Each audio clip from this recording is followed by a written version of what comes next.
So yes, I'm Alex. I'm one of the occupational therapists that work in Bethlehem along with Sarah and a few others of the team that you will have the opportunity to hear their presentations today. So in the clinic, often we're faced with people who come in and just say to us that they can't get comfortable in their bed, chair, wheelchair, and discomfort is a common issue that they report. So this involves ongoing thorough assessment by the occupational therapist, but also by the other members of the team. MND itself is not painful, but the consequences of being unable to move as a result of weak muscles can, of course, lead to discomfort. A position may be okay to start with, but not for hours on end. Our bodies are designed for movement. Could you consider if you were unable to shift or move, and most people here in the audience will be able to reposition throughout the day, and if you were reliant on someone to do that, obviously makes it a bit more challenging, and not being able to reposition throughout the day or the night can lead to discomfort. Don't assume it's pressure related. So a key thing I want you to take from today is not just defaulting to putting a pressure mattress on a bed. Often there's other interventions and different strategies that I will talk about that help manage discomfort. Positioning, medications, psychological interventions also play a key role in managing discomfort, and we work very closely with the MND Association in Victoria, and they've got a wide range of equipment options to help manage discomfort, things like cushions. Sometimes we have to be quite creative with wedges, and we cut them to size if needed, and just remember that one size does not fit all. So what could be causing the discomfort? So you want to consider the client's ability to transfer and the inability for them to change position. So often we find clients stating that they are uncomfortable, and once you dig deeper, it's due to the fact that they just can't reposition themselves as they used to. Other things like cramps, fear and anxiety can also lead to causing discomfort. So I'll just run briefly through pressure injury because it's not the focus of the presentation today, but there are many factors that impact on developing a pressure injury. So prevention of pressure injuries is vital for maintaining comfort and quality of life. Generally, people with MND have increased risk of developing a pressure injury due to extrinsic factors. So things like shear, friction, moisture. So having like a knee break in the bed can reduce the person from slipping down, which could lead to shear. Moisture, such as urine, feces, and perspiration. And if a person must stay in a bed, chair, or wheelchair for long periods of time, the risk of developing a pressure injury is extremely high. And if they can't change position on their own, then obviously their risk increases. However, don't assume the discomfort is pressure related. Generally, people with motor neuron disease often have no significant comorbidities that would increase the risk of them developing a pressure area. Their continence is generally well managed, and they're well cared for by family and other members in the community and support services. Like I said, people with motor neuron disease have early access to equipment from the equipment pool in Victoria, and they've got regular contact with us in Bethlehem, but also community therapists. And we also offer ongoing education to carers and family members as well.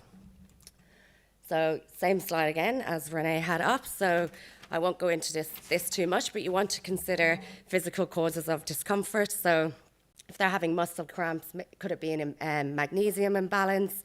You might consider stretches to help relieve that discomfort, any spasticity that they might have. Are they constipated? So you might look at their diet and fluid intake and consider medications. And then also spasms and skin pressure can also impact on a person feeling uncomfortable as well. So it's important to consider the psychological impact of discomfort because this can obviously manifest and heightens a person feeling uncomfortable, whether they're in bed, chair, or wheelchair, like I said. So you want to consider how they cope generally as a person, how they're adjusting to their diagnosis, how they're feeling emotionally, and loss of control, anxiety, and depression can also heighten the feeling of being uncomfortable. So generally, when you're assessing discomfort, you want to think about what type of pain it could be. Is it a sharp, burning pain? You may get them to rate it out of 10, where the pain is at, is it intermittent or constant? And you might think about their daily routine. Objectively, you'd look at how the person is sitting or lying. Are they slouched over? Are they in an awkward position? You might consider their skin appearance, if they're cold, clammy looking, and then joint mobility and tone, and also maybe looking at how they're being moved from carers and family members also. So now what? After you've done that assessment, so you'd compile the information and determine any key issues. Generally, discomfort, rather than pressure, is more commonly the target of interventions for people with MND. So more often than not, you'd use a combination of different strategies. So you'd have, medications, equipment, and I'll go in, you'll see that throughout the presentation, how I go into that a bit further. But it's just important to remember that you probably will need to trial different options, and everyone is very different. There is no recipe, there's no perfect piece of equipment or positioning regime out there. Normally it's a combination of things, and people will respond differently.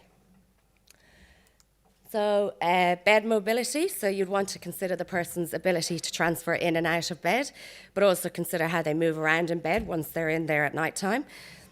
So ultimately, and this has already been touched on, people with motor neuron disease will require a hospital bed long term, and this is often a very confronting discussion that we have with the person and their family, and we introduce the concept early as well, and like we said before, we'd refer to them as electric controlled beds rather than a hospital bed. Sleeping separately from partners is generally a big reason as to why people will not accept having a hospital bed, but it's important to reassure them that there is companion beds out there and they can be pushed up together so the couple can remain sleeping next to each other. Once someone loses the ability to shift and reposition in bed, there's different things on the market like this scanning bed controller that you can use, different switches to allow the person to change the controls of the bed independently, or maybe it's educating carers and family members about how to do that. Sometimes people will choose to sleep in a recliner, in particular if they're not ready to transition into a hospital bed. So it's just important to educate them and their family, really, that it is okay to sleep in a hospital bed if they're comfortable there, but as long as they know their options and what is available. So this is just some pieces of equipment. So you've got the tilt and space wheelchairs and the breastfeeding pillow. So that's me actually in the chair with the breastfeeding pillow from IKEA. Very good. It's very firm, so you don't sink through. You've just got some wedges there. This is just one type of pressure cushion. It's a Roho, and that's a softer positioning pillow. So lots of different aids and equipment. So in the early stages, often a bed stick is sufficient to maintain independence. However, if hand function has deteriorated, a bed stick will no longer be useful. We commonly use bed cradles as well to lift the blankets off the legs, so making it easier for the person to turn around because the blankets are weighing down and they're having difficulty. It's a feeling of being trapped. Satin sheet, like previously mentioned as well, reducing the friction for the person being able to turn over in bed, and also being mindful that there's a wide variety of mattresses on the market, so you might need to trial a number of them. Hospital beds generally we recommend them having an adjustable head tilt, a knee break, and that the bed goes up and down. You also want to consider any transfer equipment that they're using, hoist, slide sheets, and how they're being moved around. So this is just some more equipment options. That's a type of air pressure mattress. You've got the Spanko booties, offering cushioning for the foot.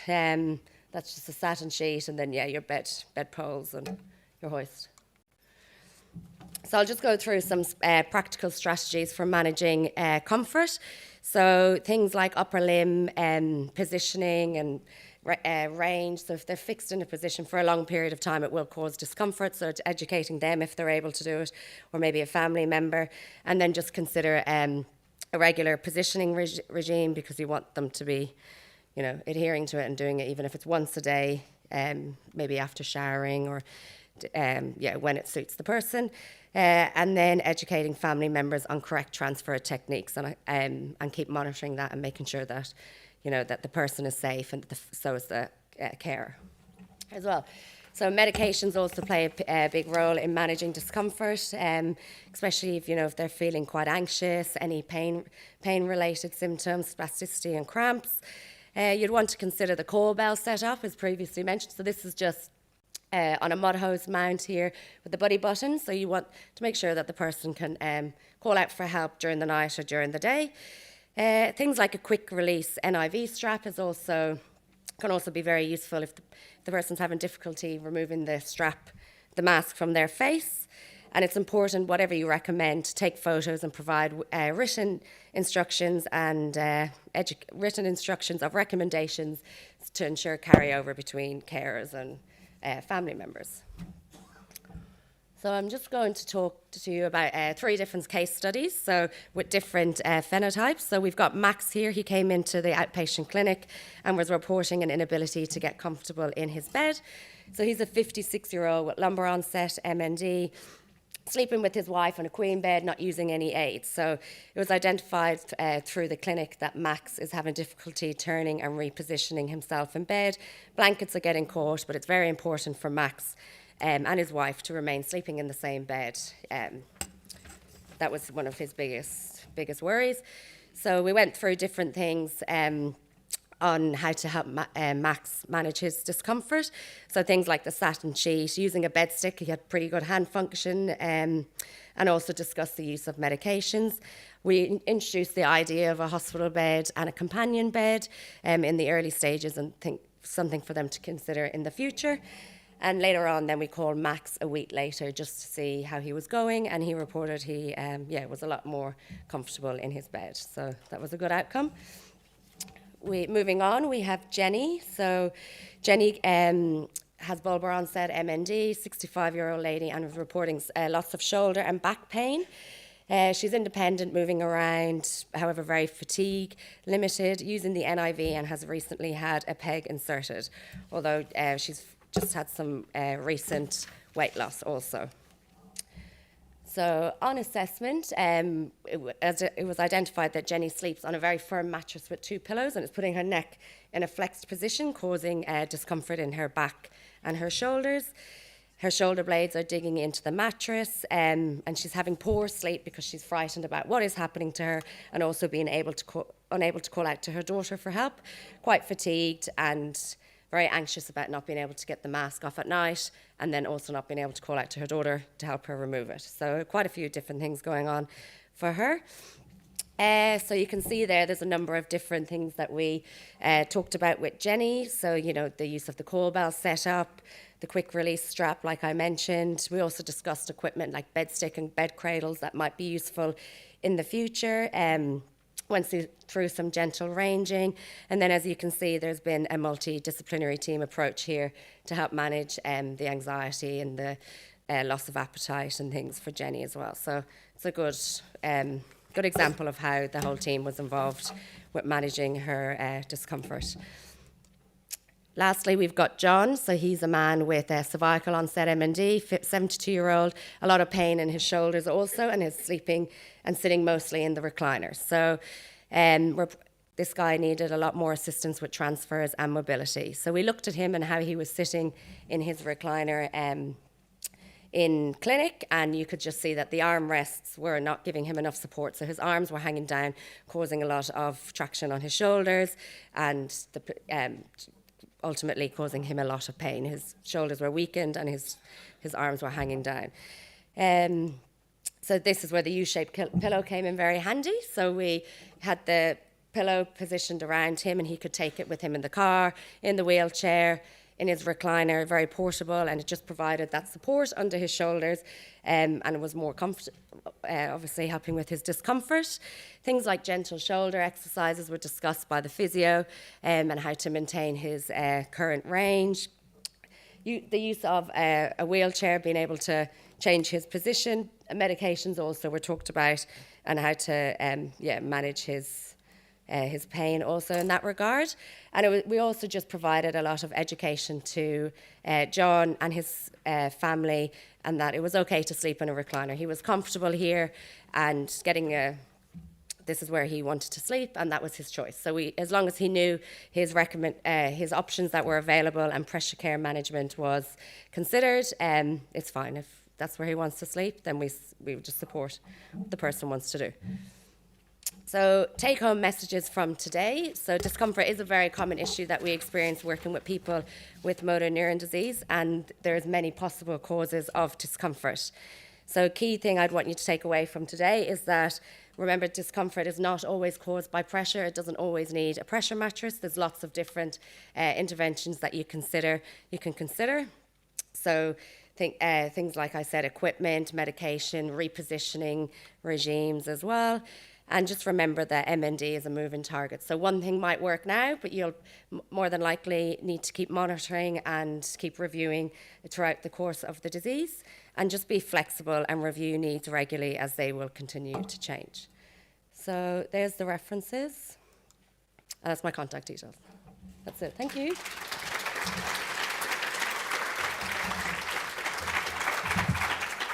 And we do have time for some questions.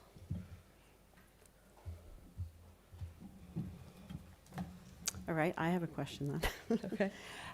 So I'm not sure there's only one answer to this, but who's paying for all the different items and especially with the ongoing changing and progression? Yeah, so if they've joined up and are a member of the MND Victoria Association, I'm not familiar what they're like up here and in different states, they have access to a wide variety of equipment. So those beds, the recliners, mattresses, the wheelchairs, all the equipment you'd see. And then are you also buying the U-shaped breastfeeding? So we buy the U-shaped pillows, the IKEA pillows. They don't have them at MND yet. So we buy them from IKEA, and then we just sell them on for the cost price, yeah. Okay. So, or sometimes people will buy them online, but we do have a stock because it's easier then for the person to just walk away with it. Yeah, they're very good pillows, yeah. We'll see if IKEA can sponsor us next $40, week. yeah. Anyone else? And if you are raising your hand, just so you know, the lights are shining in our eyes. So. Hi, so not a question, but really a statement. I work in Bethlehem as well, and one of my patients had reported a lot of pain and discomfort in his shoulder, which was where his MND, his cervical onset. And we looked at this over and over and over again, and ultimately Rosie and I, or really Rosie, thought it was more due to his distress, as that was his weakest limb. Again, there's lots of examination, no pain on active or passive movements, and it was just a manifestation. He reported it was 12 out of 10. Wow. But really very comfortable and not limiting. And if I asked him where it was hurting right now, he said, oh, it's not too bad now. But it was that distress.